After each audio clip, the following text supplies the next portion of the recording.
Hi guys, so welcome back sa panibagong video natin. So today ay testing natin yung ating battery na modded kasi marami nagtatanong kung ano ba yung mga ginagawa natin, so gaano katagal. So ito po, tingnan nyo, 39 cycle na po tayo, 3,300 mAh. Tingnan natin kung gaano siya katagal magre-record. So lilipad. So makikita naman natin na tawag dito,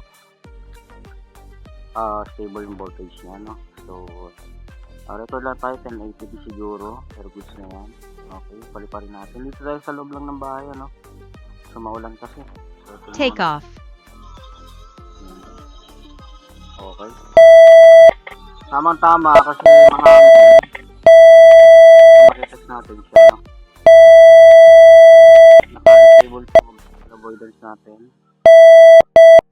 So, pansinin nyo guys yung yung puno, mahangin, ano? So ayan. So kung gaano siya katagal, lilipad siya ano? So ayan po yung recording natin. Home point updated. So tingnan nyo, ayan. Tingnan nyo gaano siya ka-stable. So what I'm going to do is going to capture some quick shots po dito, ano? So dito lang tayo. Sakto mahangin guys, ano? Ayan po. Kita nyo naman sa telemetry natin. Meron tayo. So ayan, 90% yung take off natin, ano? Tandaan nyo mga guys, ito. Take off tayo ng 90%. So titingnan natin gaano siya katagal. Tapos kasi maraming mga nagtatanong kung gagana rin ba yung quick shots. Okay, so pakita ko na lang din, ano? Quick shots tayo. And then helix tayo. Okay. So and then enable natin yung ating safety para just in case yung ating tawag dito yung ating obstacle avoidance kasi naka-disable, so bypass lang natin. Okay, so capture natin itong sanga na to na sa radius natin ay siguro mga 20 meters. Taas natin ng konti. So kita nyo naman guys, mahangin, so napaka-stable niya, gumagalaw-galaw pa rin, pero tingnan nyo naman yung hangin, kitang-kita sa puno. So start 3, 2, 1. Ayan guys, 2,300 mAh battery po. Okay, yung quick shots niya gumagana naman, ayan siya. Helix po, 20 meters. Ayan siya. Naglalag lang yung cellphone natin, pero okay naman siya. Ayan, strong wind tayo, malabas sa tingnan nyo yung tingnan nyo yung tawag dyan, yung hangin sa mga puno. Ayan, natapos na rin niya, pero hirap siya, ayan guys yung puno, ayan, tingnan nyo guys, tingnan yung puno, okay. So ayan, so tapos try pa tayo ng ibang quick shots dito. Try natin sa rocket siguro. Setting ba ito kung gaano kalayo? Drone na lang siguro, so drone tayo dito. Wala yan, 30 meters. So lagdagan natin siguro mga 50 meters tayo. Okay? 3, 2, 1. Sana walang puno sa likod,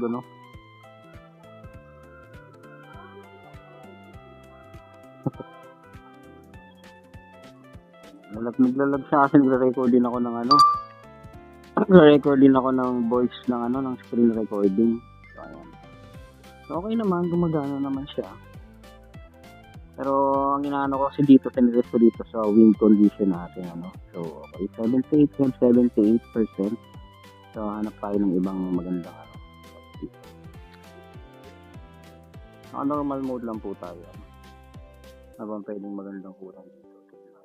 Nasa loob lang po ako ng bahay, mga nagtatanong. Saka tinetesting ko rin yung penetration testing ng ating RCN3. So, dito lang tayo sa malapit. Sige, malapit sa bahay. Sige, yan. Tapos, helix tayo siguro. Hilig salubungin natin yung hangin, ano, strong wind. 3, 2, 1.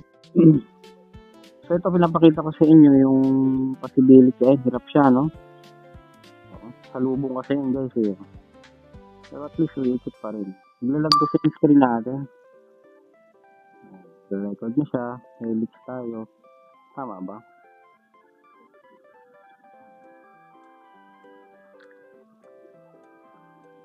So hindi natin siya papalayuin. Pag may buffing kasi ito na 10%, uwi na talaga siya. Kasi syempre nilagay natin yung setting na yun para at least hindi naman bugbog yung aircraft natin. Ayan po. So hindi ko alam kung papanoodin mo to kasi sobrang haba nito. Marami kasi nagtatanong kung gagana pa rin ba yung mga ano natin, mga tawag dyan, mga quick shots natin kung sakaling ito po ay gagamitan ng anong tawag dito? Ang 3,300 mAh na battery. Ayun, gumalaban siya sa hangin, ano? Ayan, oh. Lakas ng hangin yung guys, oh. Tinan nyo. Okay. Screen record tayo. Bibili siya dyan kasi nga, ano na siya dyan. Sabay na siya sa hangin. Mabagal talaga kasi lakas ng hangin guys, yun yung puno, no? So, ito po yung testing natin sa RC natin at saka sa 3,300 mAh battery natin. Wala na yung gimbal placement natin. Helix kasi yan. Tagal. Alright. So, yan po. Tinatry natin. 3,300 mAh natin. Kung gaano katagal yung lipad po. Ano? So, we have 66% battery po dito sa taas. Okay, na-complete na niya. Okay na. So, returning siya dun sa position na pinag-take off niya. Okay, so hanap naman tayo ng ibang trip. Okay. Minsan yun na yung mga bubog namin. Palawang. Okay. So, itong gusto ko itong puno na to. Itong dito sa may sa amin. Itong nakakalbo na to. Yan, tingnan nyo guys yung ano yung hangin, no? Okay. Ano bang pwedeng gawin natin dito? So, ano pa ba? Yung mga quick shots gagana naman lahat. Manual lang tayo, manual flying. Normal mode po tayo, ano? So, kung sports mode, so mas likely, mas makakaano ka, matawag dito, mas mabilis-bilis yung mukha ng battery. Pero 62%, ano, check lang natin yung ating voltahe kasi importante na namomonitor natin yung voltahe ng battery natin. So, punta lang tayo dito sa my safety. Naglalag na yung aking cellphone, di po ugal. Sorry, naglalag na yung cellphone natin.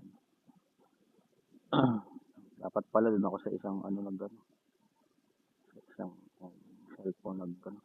So, 3.7, 3.6. So, well balanced po yung ating ano. So, may 39 cycle tayo. So, ayan. Strong wind. Binabayo na po ng strong wind. Pero tingnan mo. Tingnan mo yung movement niya. Tapos natin. Ayan. Bante natin. Kasi pinatas mo. Strong wind siya pero goods naman. Ayan. So, maybe unstable talaga siya. Pero at least, diba? Mas mabigat siya. Mas stable na to kumpara dun sa battery niya sa ano, yung stock battery niya. Orbit lang tayo dito. Practice.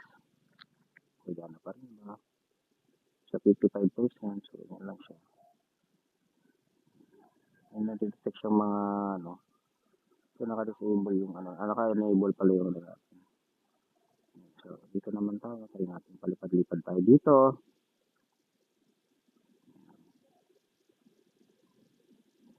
Alam natin para at least hindi na siya mahirapan sa ano. Naglalag yung cellphone natin, yung recording. No?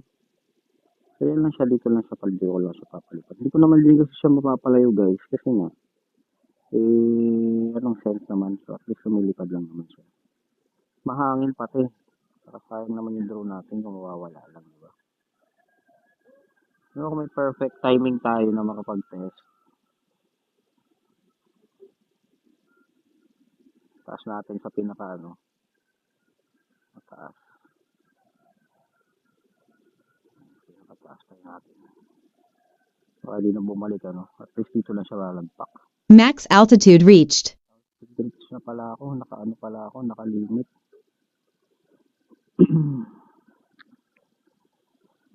Okay lang, hayaan mo na. Hindi ko na inano. 60 lang pala ako.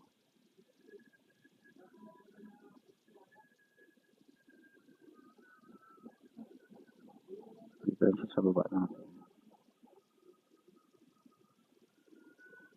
Okay. 46. Hindi ko alam kung ilang minutes na yung recording natin. Pero ayan, makikita nyo, stable siya. Ayan o, binabay ng hangin o. O, di ba? Ayan o, lakas ng hangin, di ba guys? Galaw-galawin natin.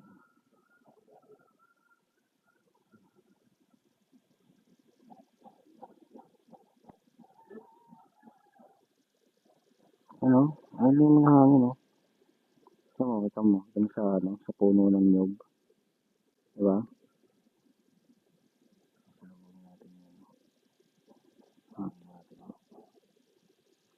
Record tayo. Ayan guys, di ba? So, nakikita nyo, lakas ng hangin, pero nakaka-orbit siya na maayos, di ba? Okay, so ito yung testing natin ng 2300 mAh na battery. Okay ba siya? Okay. So, puti lang natin yung guys. Isa na kayo guys kasi naglalag yung cellphone natin, ano? Saan yung bakit natin? Wala na tayo, dito lang tayo lagi. Dito lang po tayo. Ay, yun. Maano siya, nagdadragging siya, ano? Kasi nga, ang lakas ng hangin guys. Kaya nyo mapalipad yung drone nyo ng ganito, eh, nasa inyo po yan, pero ingat-ingat nyo kayo. Kasi paborito akong puno dito sa akin. Alam ko meron dito ang ano. Yung cyber record. 1080p 60 fps lang ang ginagawa kong setting sa ano, mga idol. Sa camera ko kasi okay naman eh. Pag 4K kasi ang taas na masyado na. Okay, so ito po yung DJI Neo natin na ano.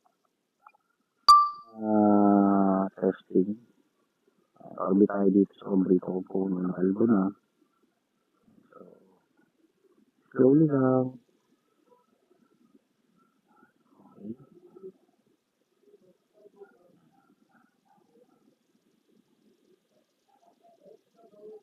Ano lang yung ganda ng ano ko ng setting ko. Hey guys, ano mo mga setting na ginagamit nyo sa mga gates ko ninyo? Kasi na guys, naglalag ha, pero ayan po, yung ano natin. Ikot-ikot lang tayo dito. We have 18 kilometers per hour movement. Okay, so 33% pa po yung battery natin. Okay? So ngayon, kung kukuha ka ng shots dito, o lalayo mo, kaya naman, kaya lang hindi ko naman suggest na ilayo talaga itong ano. Tapos hindi pa ako nagkapag-range test. Battery level is low. Ano na sa Aircraft will return to the home point in 10 seconds. ito lang natin. 31%, ganyan. Ito lang tayo ulit. Yan yung yug. Diba?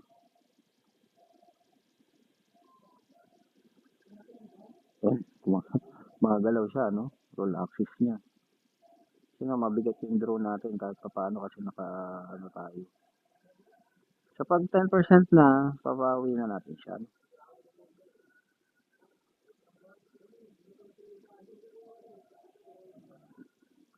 Ano tayo dito? Orbit na tayo. Pabaliktad naman.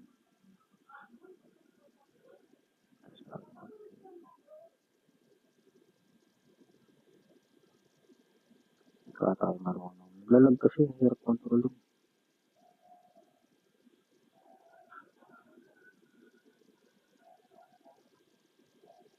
Hindi ko alam sa output nito. Ang hirap. Nagre-record kasi yung cellphone natin, hindi lalag din talaga. Diba? Gumagalon siya. Kasi ang bigat niya guys, mabigat talaga yung drone. 184 or 84 grams yung ano natin. Tapos meron pa tayong ano. Ano pa, reload na tayo.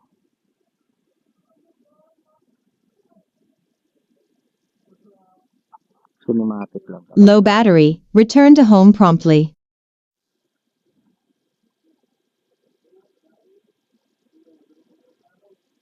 Malaban siya.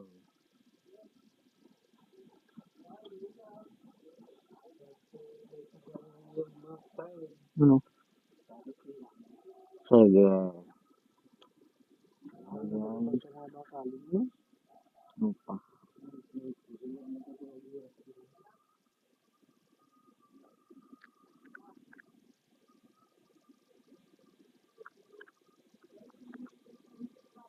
So, yun, guys. 19% yung battery natin, and then hindi ko alam kung anong ilang oras na tayo nag-record. Naglalag pati yung cellphone natin. Dapat pala dun ako sa isa sa Samsung. Pero mamaya try ko ulit.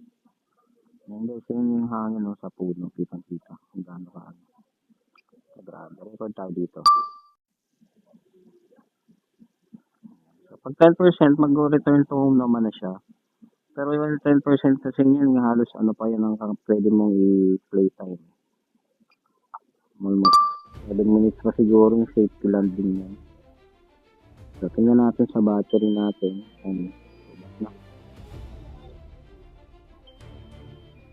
Battery. So, 3.0. So, safety naman siya. So, nag-trigger na yung ano.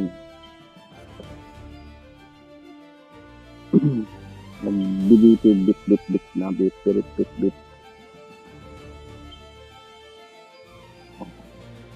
13%. Return to home na natin siya. Critically low battery warning.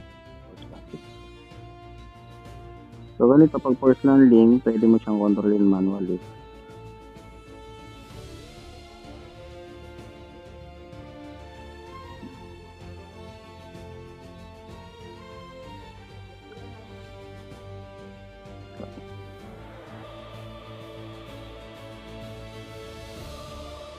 Pauwi na natin siya.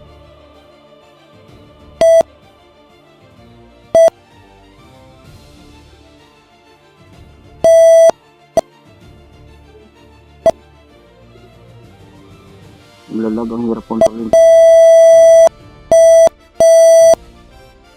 Critically low battery warning. Lambot mo.